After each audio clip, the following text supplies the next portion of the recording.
Bulletin की खबरों के साथ भोपाल से खबर, जहां आज शिवराज कैबिनेट की विशेष बैठक होगी।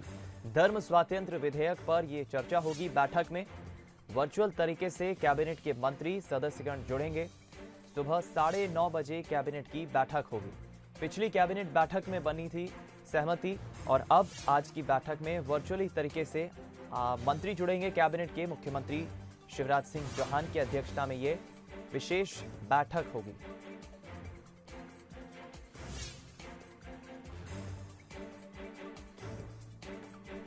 पिछली कैबिनेट की जब बैठक हुई थी मंगलवार को, तब गृह मंत्री नरोत्तम मिश्रा ने कहा था कि धर्म स्वातंत्र्य कानून पर हमने और चर्चा की है और इसे सख्त बनाने के लिए हम लगातार प्रयासरत हैं और इसके मसौदे पर जल्द ही हम चर्चा करेंगे। एक विधेयक भी पास होगा शीतकालीन सत्र में, जो 28 दिसंबर से शुरू हो रहा है।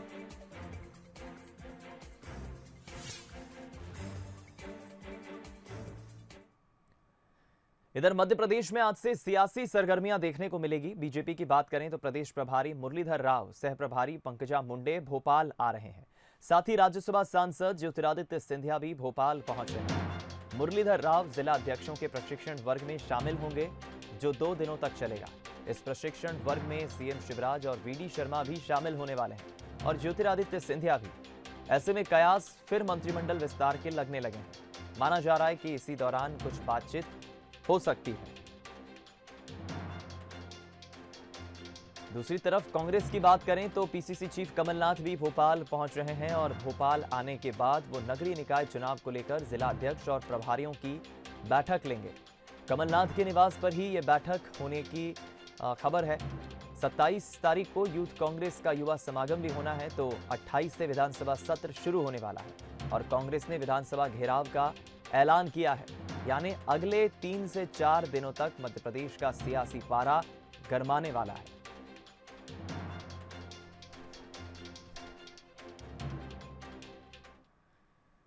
कांग्रेस में अपनी बात कहने का कल्चर रहा है। बड़े नेता हो या फिर छोटे नेता, अपनी बात कहने से कोई भी नहीं चूकता।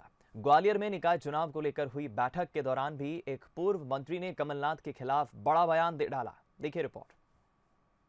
अभी भी आपने टिकट डिस्ट्रीब्यूशन किए विधानसभा में, अगर ये भी तुम ढंग से करते तो यहाँ भी आपकी और बहुत सारी सीटें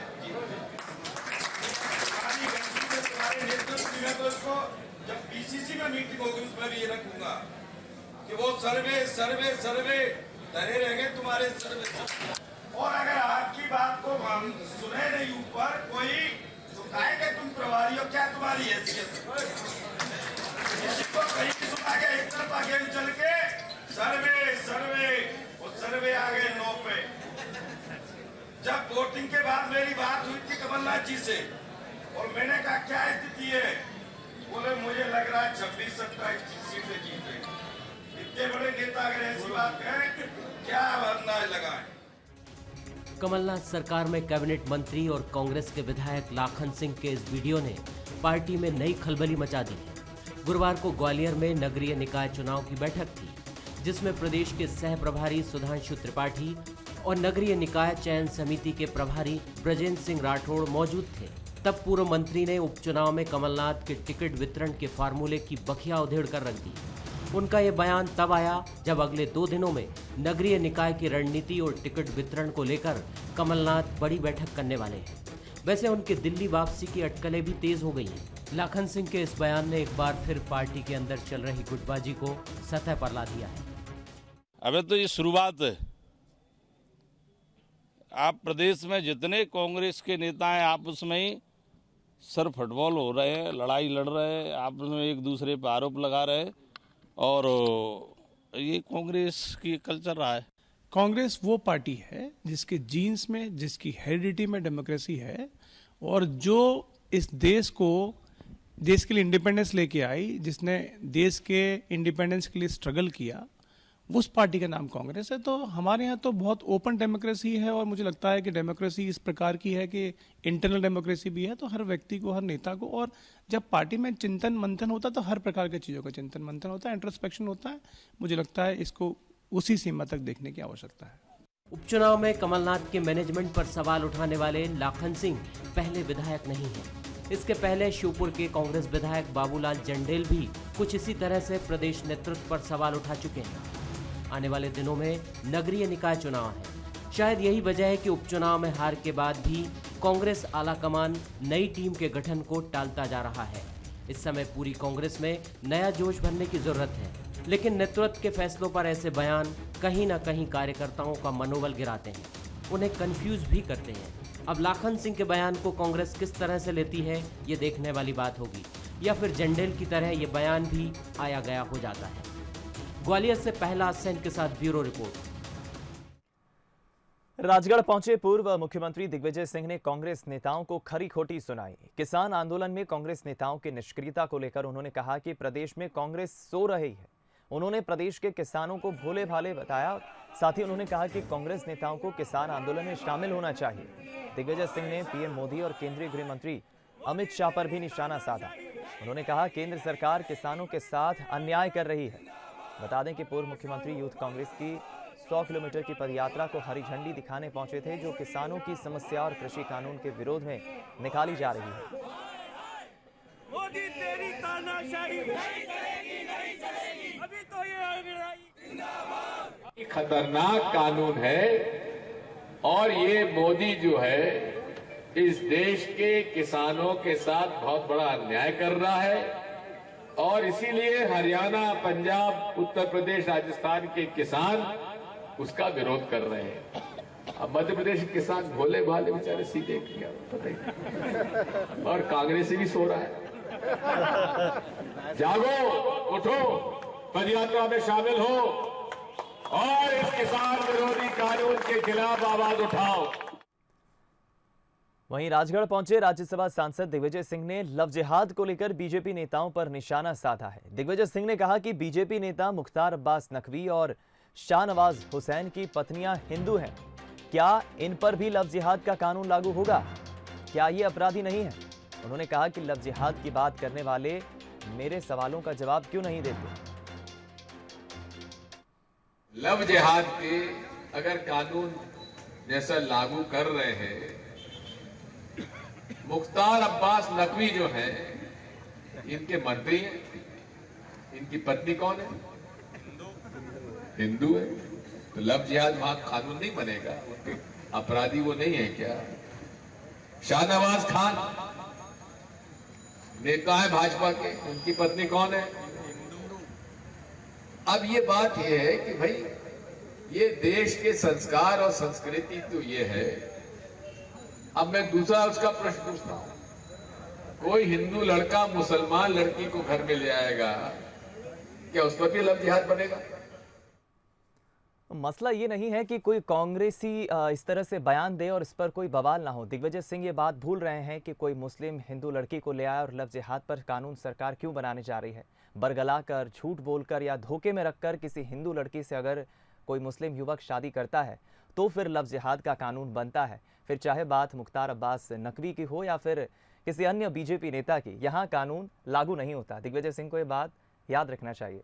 रुक करते हैं कुछ और खबरों का। भोपाल से खबर, जहां कांग्रेस की ट्रैक्टर रैली पर प्रशासन ने अब सख्ती कर ली है। विधानसभा परिसर के 5 किलोमीटर के दायरे में ये ट्रैक्टर प्रतिबंधित रहेंगे। कलेक्टर अविनाश लवानिया ने इस बात के आदेश जारी किए हैं। 28 से 30 दिसंबर तक भारी वाहनों के प्रवेश पर रोक रहेगी।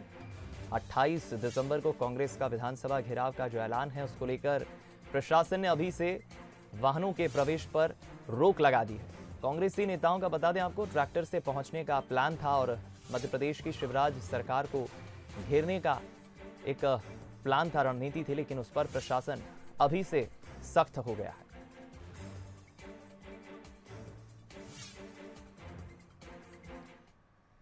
खबर भोपाल से, जहां विधानसभा सचिवालय के 34 कर्मचारी कोरोना की चपेट में आए हैं। 77 में से 34 कर्मचारियों और अधिकारियों की रिपोर्ट पॉजिटिव आई है। दूसरे टेस्ट में भी पॉजिटिव आई है रिपोर्ट। 34 में से कुछ सचिव स्तर के अधिकारी भी शामिल हैं। विधानसभा सत्र शुरू होने से पहले हुए सभी कर्मचारियों के कोरोना टेस्ट में ये जानकारी मिली है।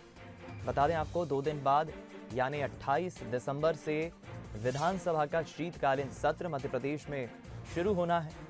शनिवार को प्रोटेम स्पीकर रामेश्वर शर्मा ने सर्वदलीय बैठक बुलाई है। आज ये बैठक होगी।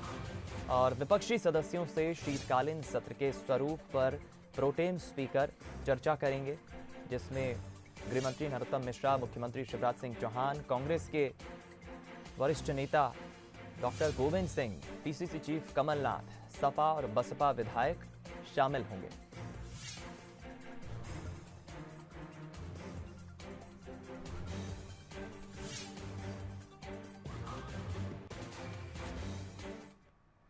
चलिए अब बात करते हैं मध्य प्रदेश के कोरोना हेल्थ बुलेटिन की, जहां रफ्तार थोड़ी धीमी हुई है। बीते 24 घंटे में कोरोना के 1031 नए मरीज आए हैं और 12 मरीजों की मौत हुई है। सबसे ज्यादा मरीज इंदौर से मिले हैं 312, भोपाल से 203, ग्वालियर से 32, जबलपुर से 55 नए मरीजों की पुष्टि हुई है। खरगोन से 29 मरीज मिले हैं और अब तक प्रदेश में 2,36,400 कोरोना पॉजिटिव मरीज मिल चुके हैं, जिनमें से 10,461 एक्टिव केस हैं। 3,536 मरीजों की मौत हो चुकी है।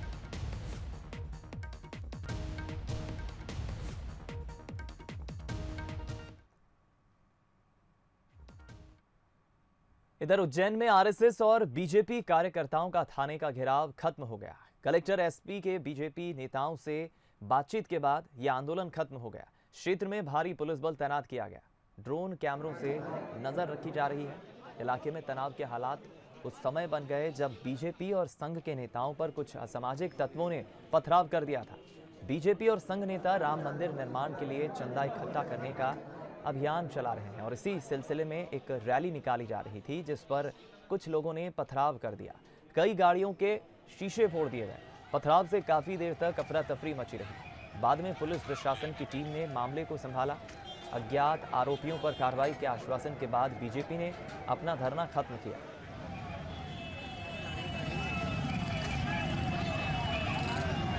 अलग अलग 4 आप तस्वीरें देख रहे हैं।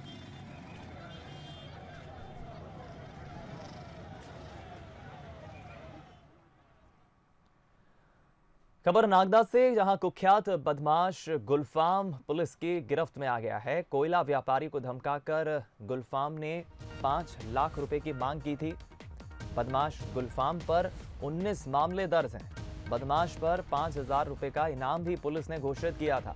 रतलाम पुलिस ने यह इनाम घोषित किया था बदमाश गुलफाम पर, जिसे पुलिस ने गिरफ्तार कर लिया है। 21 तारीख से एक आरोपी है जो रहने वाला राजीव कॉलोनी, जबरन कॉलोनी में का रहने वाला है। इस पे पूर्व के 19 अपराध हैं और अभी ये जेल से रिहा होकर आया था। और इसने 5 लाख रुपए की पैसे की मांग कर रहा था कि आप 5 लाख रुपए दो, नहीं तो तुम्हें जान से मार देंगे। तो 21 तारीख से परेशान कर, लेकिन आज हमारे पास रिपोर्ट करने आए थे तो फरियादी की रिपोर्ट पर से 386, 506, 294 IPC का अपराध पंजीबद्ध किया गया और आरोपी को अरेस्ट कर लिया गया। आरोपी घर पे दबिश दी तो घर से कूद के ऊपर से भगा था, तो इसको गिरफ्तार कर लिया गया। श्योपुर की विजयपुर तहसील में डकैतों की दस्तक से ग्रामीण दहशत में है। ठंड बढ़ते ही डकैत सक्रिय हो गए हैं। ताजा मामला शिलवानी गांव का है, जहां आधा दर्जन से ज्यादा हथियारबंद डकैतों ने किसानों को अपना निशाना बनाया। रात के वक्त खेतों में सिंचाई कर रहे करीब 8 किसानों को हथियार के दम पर बंधक बनाया और कंबल, टॉर्च, मोबाइल और जूते लेकर चले गए। इतना ही नहीं, डकैतों ने किसानों को 2 दिन का वक्त देकर 5-5 हज़ार रुपये और ज़रूरी सामान की डिमांड भी की है। बाकायदा इसके लिए किसानों को सामान की लिस्ट दी गई है। डरे सहमे किसान थाने पहुंचे, लेकिन सुनवाई न होने पर उन्होंने एसडीओपी से गुहार लगाई। एसडीओपी ने किसानों को जांच और सुरक्षा का भरोसा दिया है। मोबाइल, पहले तो मोबाइल पे कब्जा किया, उसके बाद में मेरे पास टॉर्च थी, टॉर्च पे कब्जा किया। फिर उन्होंने बोली थी कि तेरी जिम में क्या है। मैंने बोली साहब जिम में कुछ नहीं है, बीड़ी मांस से ली है। चाहने में सो रहे हो तो मैं चाहने में तुम्हें बाहर निकाल रहा हूँ। मैंने जूता पहनने की कोशिश की तो मैंने कहा जूता नहीं पहनेगा। तो मैंने साहब बोलो तो चलो तो दूर चलते हैं। मुझे दूर ले गए। उसके बाद में भी बोले कि ये हम तुम्हें पर्ची देते हैं, या तो ये सामान हमें कल का दिन छोड़ेंगे, परसों के दिन ये सामान चाहिए, या फिर तुम रहोगे या हमारा रहोगे। जबलपुर में कभी भी आलीशान बिल्डिंग अमृत हाइट्स पर प्रशासन का बुलडोजर चल सकता है। प्रशासन ने जांच में पाया है कि शहर के आगा चौक इलाके में बनी ये आलीशान इमारत पूरी तरह अवैध है। कलेक्टर कर्मवीर का कहना है कि बिल्डिंग की लगातार शिकायतें आ रही थी। जांच में पता चला है कि 30,000 वर्ग फुट की जमीन मध्य प्रदेश राज्य सड़क परिवहन निगम की है, जिस पर नरेंद्र विश्वकर्मा सालों से काबिज था, लेकिन इसका असल मालिक वो नहीं है। जांच के बाद प्रशासन ने जमीन का नामांतरण रद्द कर दिया है। साथ ही अमृत हाइट्स में फ्लैट खरीदने वाले खरीदारों के नामांतरण भी निरस्त कर दिए हैं। साथ ही अपील भी की है कि अब लोग इस बिल्डिंग में फ्लैट ना खरीदें।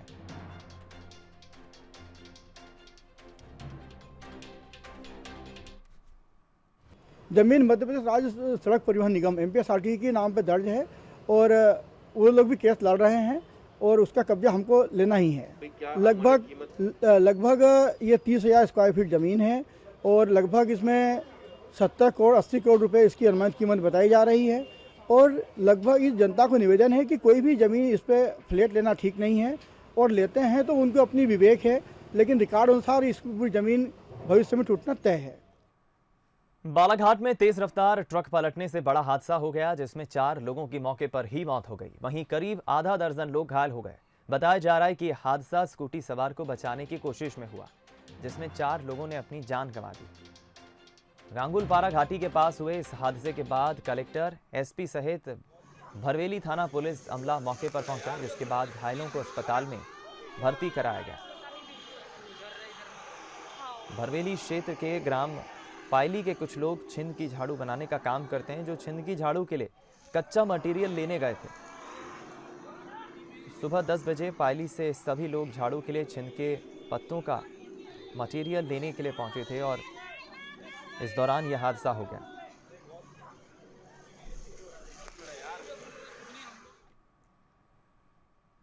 खरगोन के पोई गांव में किसान विक्रम और वन विभाग के अधिकारियों के बीच आरोप प्रत्यारोप का दौर जारी है। अब भीकन गांव वन विभाग के अधिकारियों ने प्रेस वार्ता कर खुद पर लगे सभी आरोपों को झूठा बताया।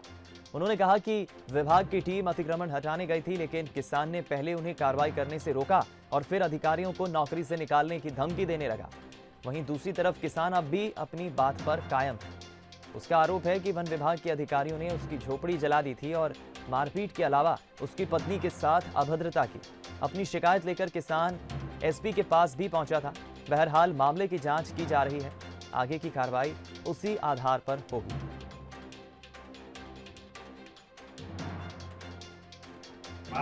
इन्होंने जो रिपोर्ट SP साहब के यहाँ लिखित में दिए हैं, उसमें सरासर झूठे तथ्य पूरे हैं। रात को 2:30 बजे जाके उनके घर में पानी मांग के क्या हम पिएंगे? क्या हम हमारे साथ में बाटल भी रखते हैं? हम रात में क्यों जाएंगे जब हमका कानून को पूर्ण रूप से अधिकृत किया गया है? कोई भी कार्रवाई दिन में करने का, तो हम रात में क्यों जाएंगे? विभाग नियमानुसार कार्रवाई करेगा।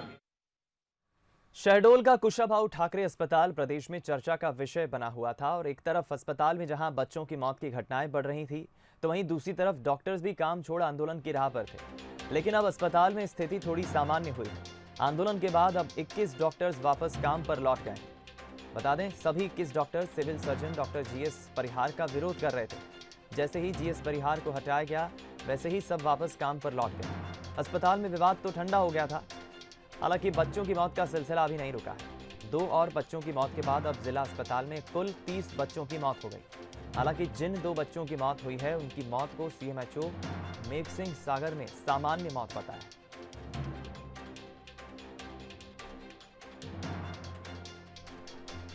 कोई कंडीशन नहीं थी हमारी, तो बस जो है CMO साहब ने कहा कि आपको वापस आना है, काम करना है, तो हम CMO साहब के ऑर्डर पे आ गए। तो CMO साहब तो पहले भी बोल रहे थे, लेकिन आप अड़े थे।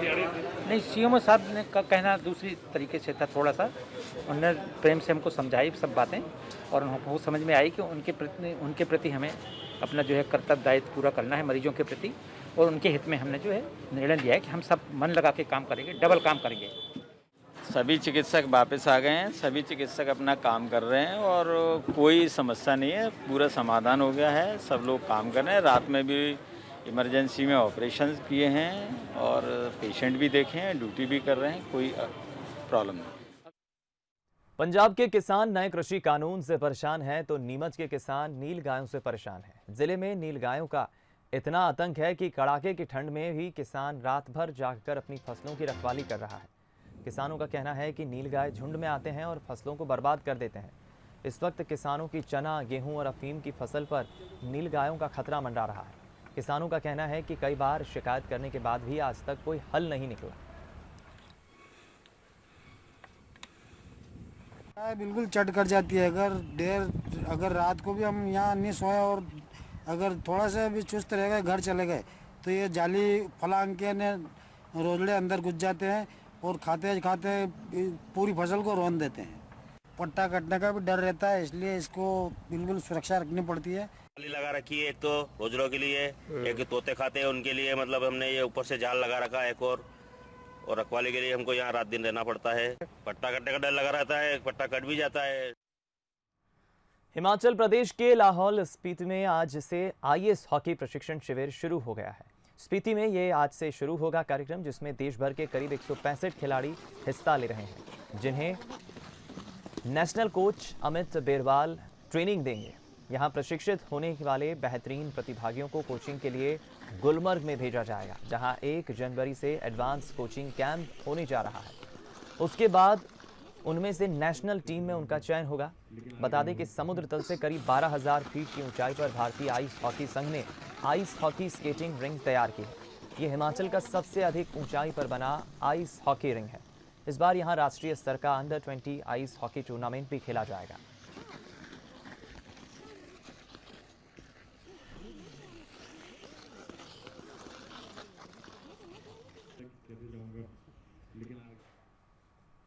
खबर भोपाल से, जहां क्रिसमस सेलिब्रेशन में बैली डांसर के नाचने का एक वीडियो सामने आया है। भोपाल के K2 क्लब और लाउंज में बैली डांसर बुलाई गई थी। क्रिसमस सेलिब्रेशन के लिए मुंबई से बैली डांसर को बुलाया गया था। कलेक्टर ने K2 क्लब एंड लाउंज का लाइसेंस निरस्त कर दिया है। क्रिसमस के दिन देर रात तक यहां पार्टी चल रही थी। वीडियो वायरल होने के बाद आबकारी विभाग ने देर रात कार्रवाई की।